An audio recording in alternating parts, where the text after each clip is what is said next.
Hello everyone. In today's session, we are going to start with the new chapter, that is chapter number 4, data structures. The weightage of this chapter is 14 marks, 1 mark 1 question, 3 mark 1 question and 5 mark 2 questions. In this chapter, we are going to study about what is data structure, the different types of data structure and what are the operations we can perform on data structures, as well as the different implementations of data structures. Before understanding what is data structure, first we need to understand what is data. The dictionary definition of data is the quantities, characters or symbols on which operations can be performed by a computer, which may be stored, transmitted in the form of electrical signals and recorded on magnetic, optical or mechanical recorded media is called data. So here data is nothing but the quantities, characters or symbols on which we can perform some operations. So let's see an example. C is equal to A plus B. Here we can just think these two as data. Y means we are performing some operations on these two variables. So here we are performing some operation, we are storing them, we are transmitting them. Hence, these two are satisfying the properties of data. Now, let's understand when the data becomes an information. So, if I say it's just a collection of characters like this, then I can say it has a data. Are you able to understand what I have written over here? No, right? But if I process the whole data, then it becomes an information. See here.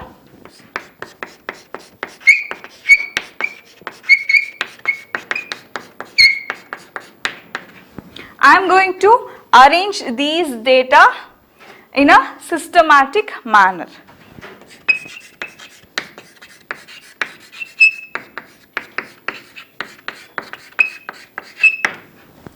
See, my name is Anu.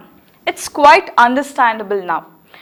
So I can call this as information because I am able to read this information and I can extract some information from here. If the data is arranged in a systematic manner, then it becomes meaningful. This is how the data becomes an information. To provide an efficient way to structure the data, we need to study about the data structure. Now, what is a data structure?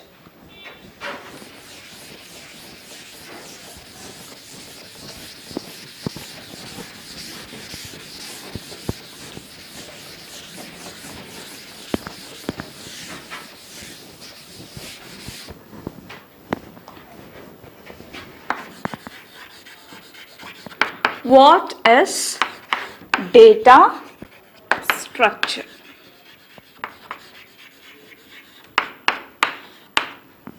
A data structure is a way of storing the data in computers so that it can be used efficiently. When I say efficiently, it means in terms of time as well as space.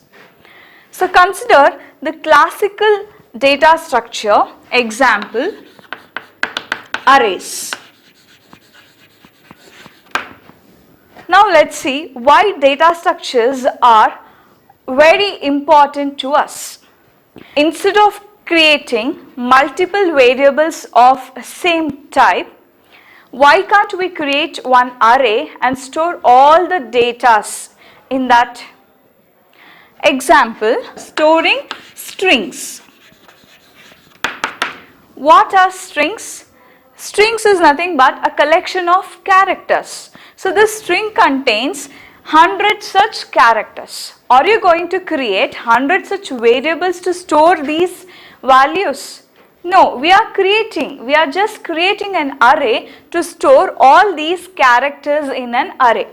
So this is how an array helps us to manage our data efficiently. I hope you people understood how data structure is very important to us. So hence, it's an odd subject in the field of IT industry.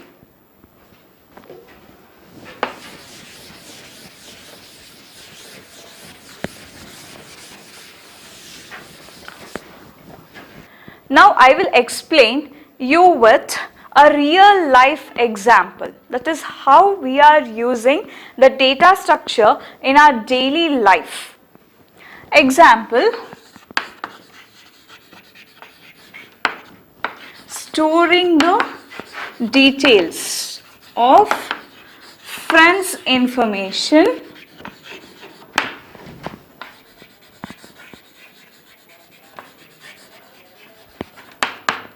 in social networking media.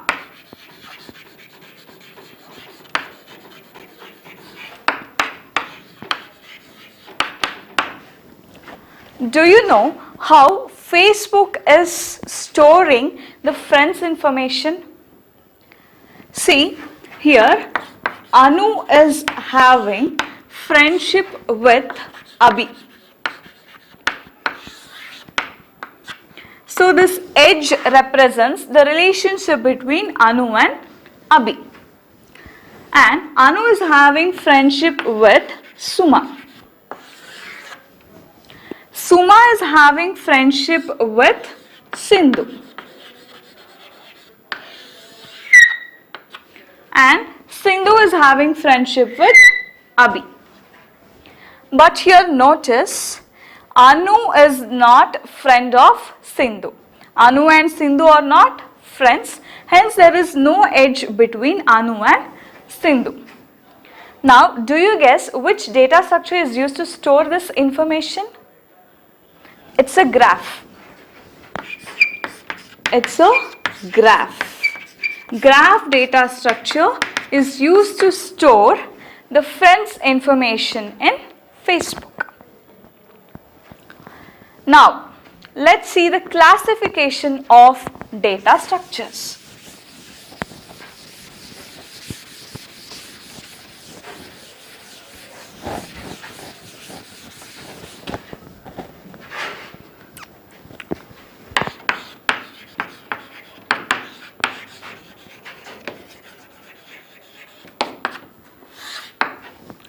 Data structure is classified into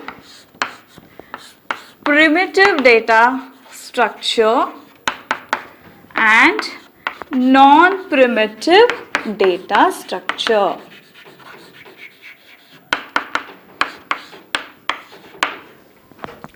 What are primitive data structures? Primitive data structures are the data structures which can be directly manipulated by the machine instructions are called as primitive data structures.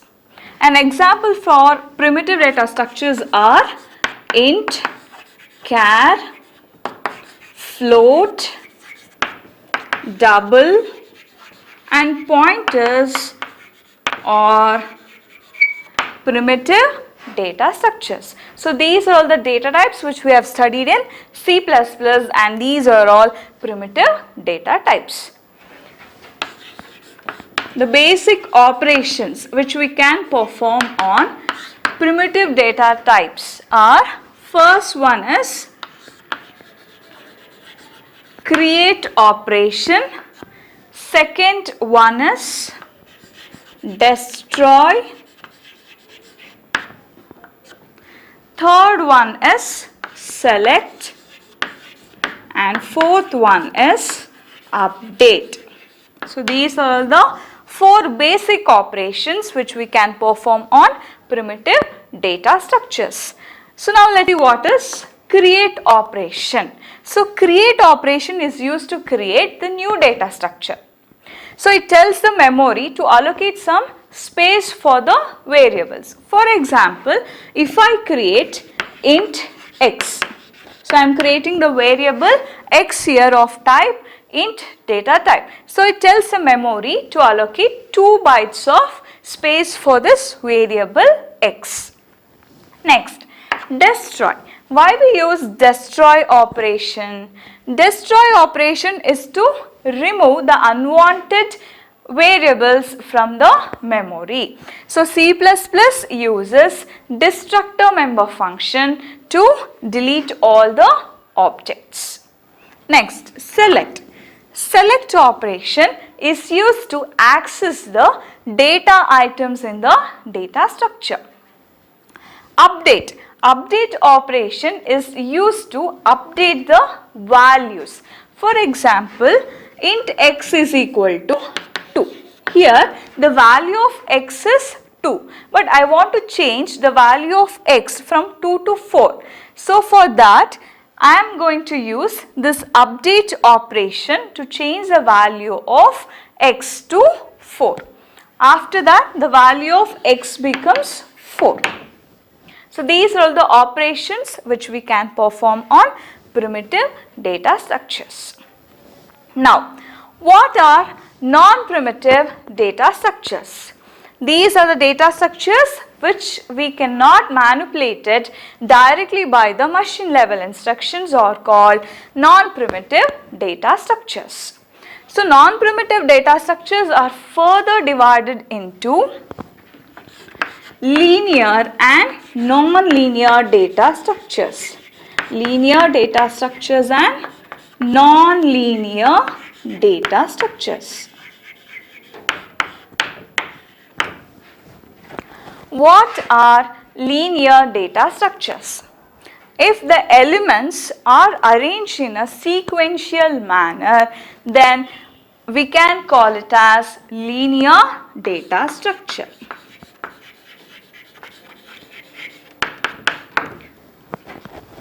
If the data is not arranged in sequential manner, then we can say that it is a non-linear data structures.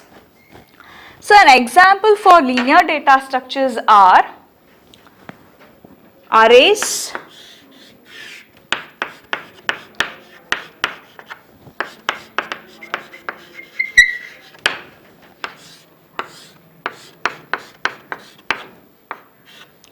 queues,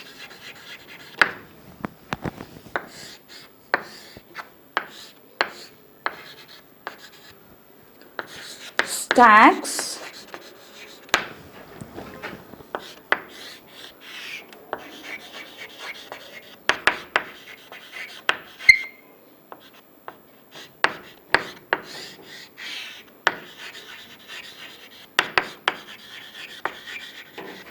and linked list.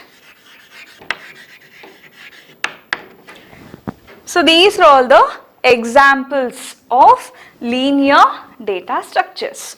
So why I am saying this, why I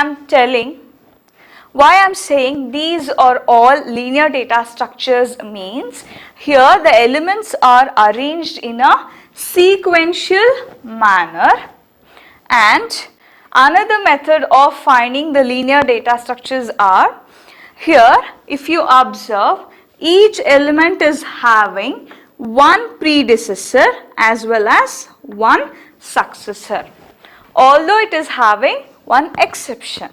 If you observe the first element as well as the last element, the first element does not contain the predecessor and the last element does not contain the successor. So this is one of the way of finding the linear data structures. First method is, if the elements are arranged in a sequential manner, we can call it as linear data structure. Another method is the element is having one predecessor as well as one successor, then I can call them as linear data structures. An example for nonlinear data structures are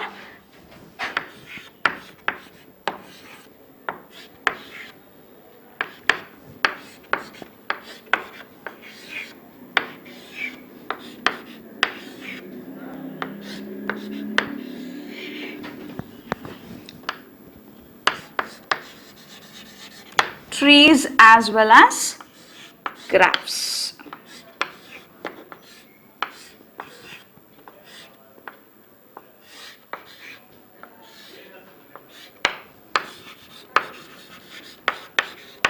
Why I am saying trees and graphs or nonlinear data structures means, if you observe, this element is having one predecessor but it is having two successors. Hence, I can say that these are of nonlinear data structures.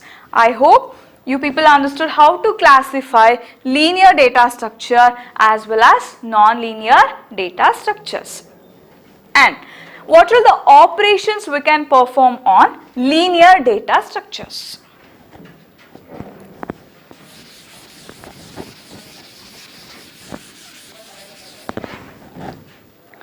We can perform 6 basic operations on linear data structures. The first one is traversal. Second one, insertion. Third one, deletion. Fourth one, searching. Fifth one is sorting. And the last one is merging. So what is the first operation? The first operation is traversal. Traversal is a process of visiting each element of an array. For example,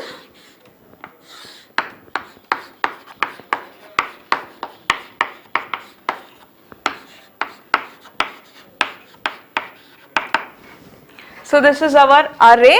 Array contains 1, 2, 3, 4, 5 and 6 as its elements. So traversal means what? The process of visiting each element of an array exactly once is called as traversal. The process of visiting each element of an array exactly once is called as traversal. And the next operation is insertion. What is insertion?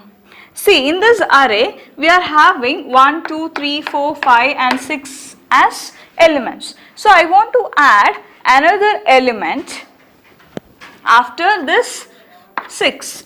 So the process of adding the new element to the given collection of data items is called as insertion. Next, deletion. What is deletion? See, from this list of elements, I want to remove the number 3. So, the process of removing this item from an array is called as deletion. Understood? Next is searching. What is searching? See, the process of finding the location of an element. Next, sorting. The process of arranging the elements in ascending order or descending order is called as sorting. Next is merging. So what is merging? The process of combining the two data structures into a single data structure is called as merging. So these are all the basic operations which we can perform on linear data structures.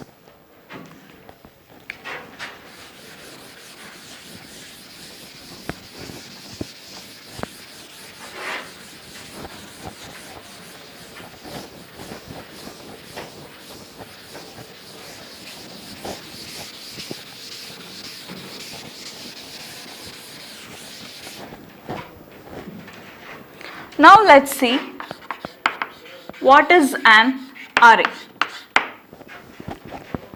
An array is a collection of elements having unique name and same data type.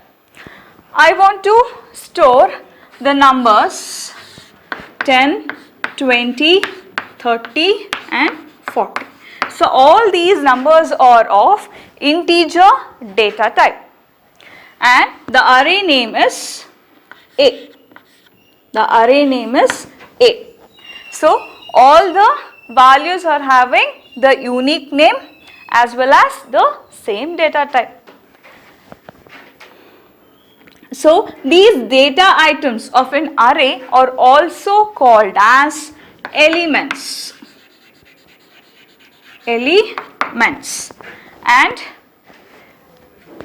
it always starts from 0, 1, 2 up to n minus 1. So this is how we are going to address an array.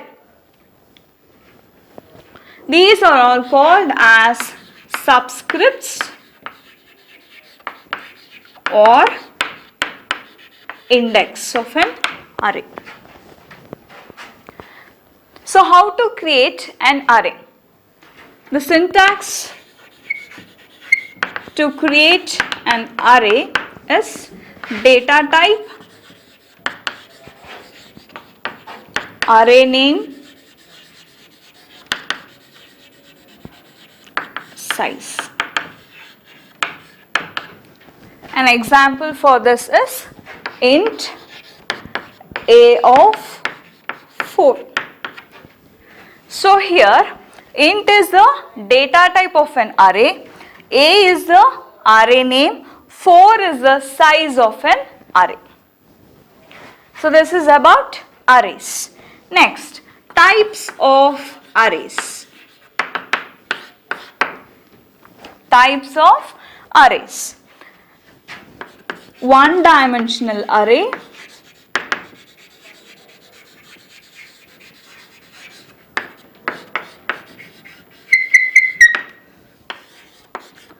two-dimensional array and multi-dimensional array.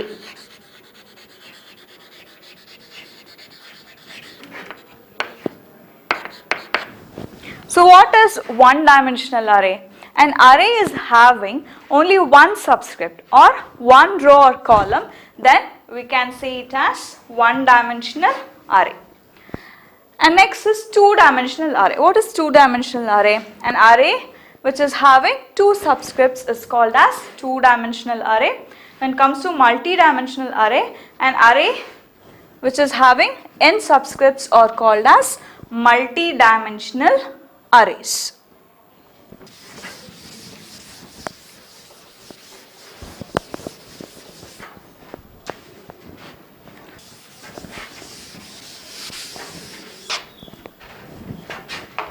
Now, what are the operations we can perform on arrays? The basic operations are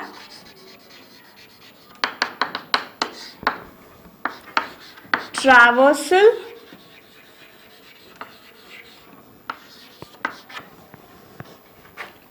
insertion,